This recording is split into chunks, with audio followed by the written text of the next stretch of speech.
The whole idea of this camp is to engage middle school students in science research.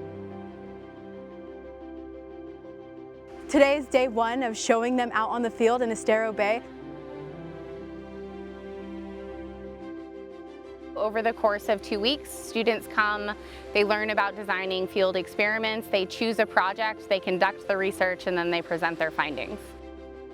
So we're out with the kids today, learning all about the scientific method, doing different experiments.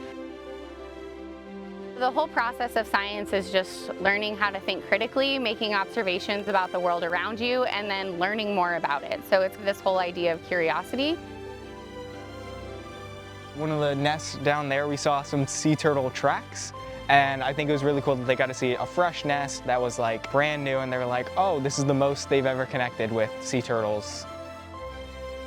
We're sharing the research that the great network of scientists that we have with the community. So we're really getting everybody connected with what the university is doing so that we're all kind of part of the whole story.